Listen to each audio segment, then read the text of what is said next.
ನಮಸ್ಕಾರ. ಇದೊಂದು ವಿಶೇಷ ಕಾರ್ಯಕ್ರಮ. ನಮ್ಮ ದೇಶದಲ್ಲಿ 16 ವರ್ಷಗಳಿಂದ ಮಹಿಳಾ ಶೋಷಣೆಯ ಬಗ್ಗೆ ಕೂಗು ಕೇಳಿ ಬರ್ತಾನೆ ಇದೆ. ಇದಕ್ಕಾಗಿ ಸರ್ಕಾರ ಬೇರೆ ಬೇರೆ ಕಾನೂನುಗಳನ್ನ ಜಾರಿಗೆ ತರ್ತಾನೆ ಇದೆ. ಆದ್ರೆ ಇದರಿಂದ ಮಹಿಳಾ ಶೋಷಣೆ ನಿಂತಿದ್ಯಾ? ಈ ಮಹಿಳಾ ದೌರ್ಜನ್ಯ ತಡೆ ಕಾನೂನು ಅಂದ್ರೆ ಏನು ಅಂತ ನಮ್ಗೆಲ್ಲ ತಿಳಿಸೋದಕ್ಕೋಸ್ಕರ ನಮ್ಮ ಈ ಕಾರ್ಯಕ್ರಮಕ್ಕೆ ಒಬ್ಬ ವಿಶೇಷ ಅತಿಥಿ ಬರ್ತಿದ್ದಾರೆ. Superintendent of police Anupama Nagabhushan. ನಮ್ಮ ಈ ಕಾರ್ಯಕ್ರಮಕ್ಕೆ ಅವ್ರನ್ನ ಸ್ವಾಗತಿಸೋಣ. ನಮಸ್ಕಾರ ಅನುಪಮಾ ಅವರೇ. ನಮಸ್ಕಾರ. ಎಲ್ರಿಗೂ ನಮಸ್ಕಾರ. ಮೊದಲಿಗೆ ಕುಟುಂಬದ ದೌರ್ಜನ್ಯದಿಂದ ನರಳ್ತಾ ಇರೋ ಹೆಣ್ಣು ಮಕ್ಕಳಿಗೆ ಸಾಂತ್ವನವನ್ನ ಹೇಳ್ತಾ ಈ ಕಾನೂನಿನ ಬಗ್ಗೆ ಮಾಹಿತಿಯನ್ನ ಕೊಡ್ತೀನಿ.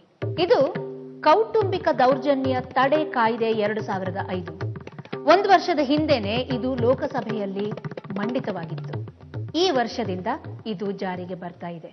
ಇದರ ಪ್ರಕಾರ ಹೆಂಡತಿಯನ್ನ ಬೈಯುವ, ಹೊಡೆಯುವ, ಅವಮಾನ ಮಾಡುವಂತಹ ಗಂಡಸರು 1 ವರ್ಷ ಜೈಲು ಶಿಕ್ಷೆಯನ್ನು ಅನುಭವಿಸಬೇಕಾಗುತ್ತೆ ಅಥವಾ 20,000 ರೂಪಾಯಿ ದಂಡವನ್ನ ತೆರಬೇಕಾಗುತ್ತೆ. ಇದು ಈ ಕಾನೂನಿನ ಒಂದು ಸಂಕ್ಷಿಪ್ತವಾದ ಮೇಲ್ನೋಟದ ವಿವರ. ಇದುವರೆಗೆ ಹೇಳಿದಂತಹ ಯಾವುದೇ ದೌರ್ಜನ್ಯಗಳು ಯಾವುದೇ ಕುಟುಂಬದಲ್ಲಿ ಕಂಡು ಬಂದರೂ ಕೂಡ ಹೆಣ್ಣು ನೇರವಾಗಿ ಪೊಲೀಸ್ ಠಾಣೆಗೆ ಹೋಗಿ ದೂರನ್ನ ದಾಖಲಿಸಬಹುದು. ಅದು ನೇರವಾಗಿ ನನ್ನ ವ್ಯಾಪ್ತಿಗೆ ಬರುತ್ತದೆ. ನಾನು ಈ ಕಾನೂನಿನ ಉಸ್ತುವಾರಿಯನ್ನ ನೋಡಿಕೊಳ್ಳುತ್ತಿರುವ ಪೊಲೀಸ್ ಅಧಿಕಾರಿ, ಸೂಪರಿಂಟೆಂಡೆಂಟ್ ಆಫ್ ಪೊಲೀಸ್ ಅನುಪಮ. ನಿಮ್ಮ ಸಂಸಾರ ಎಂದೆಂದೂ ಚೆನ್ನಾಗಿರ್ಲಿ. ಕಾನೂನು ನಿಮ್ಮ ಜೊತೆಗಿದೆ ಅನ್ನೋದನ್ನ ಮರಿಬೇಡಿ. ಇವತ್ತು ನಿನ್ನ ಹತ್ರ ತುಂಬಾ ಇಂಪಾರ್ಟೆಂಟ್ ವಿಷಯ ಮಾತಾಡಬೇಕು ಅಂತ ನಿನ್ನ ಬರಕ್ ಹೇಳಿದ್ರು.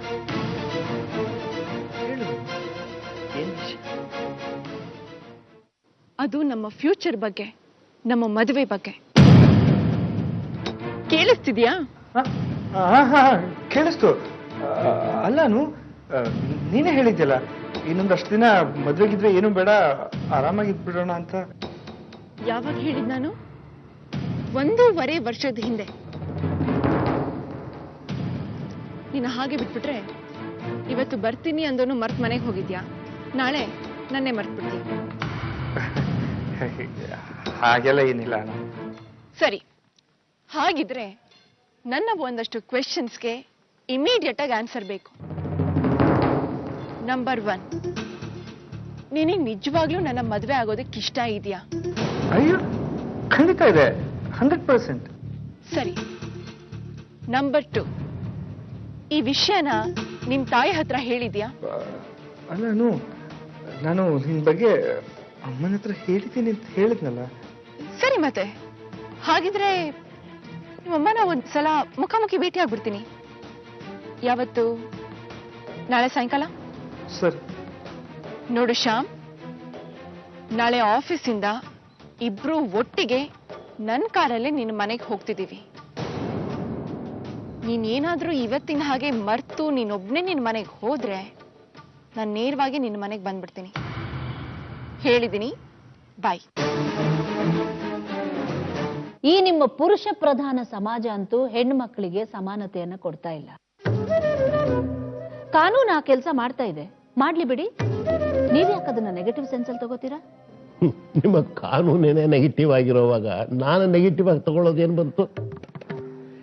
ಈಗ ಭ್ರಷ್ಟಾಚಾರ ನಿರೋಧ ಕಾಯ್ದೆನೆ ತಗೋ.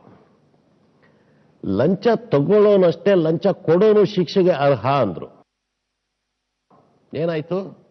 ಏನೂ ಆಗಲಿಲ್ಲ. ಮುಂಚೆ ಆದ್ರೂ ಜನ ವಿರೋಧ ಮಾಡ್ತಿದ್ರು, ಈಗ ಬಾಯಿ ಮುಚ್ಕೊಂಡು ಲಂಚ ಕೊಡ್ತಾರೆ ಅಷ್ಟೇ.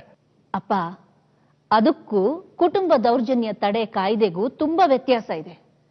ಇದು ಬರೀ ಬದುಕಿನ ಪ್ರಶ್ನೆ ಮಾತ್ರ ಅಲ್ಲ, ಒಂದು ಜೀವದ ಪ್ರಶ್ನೆ.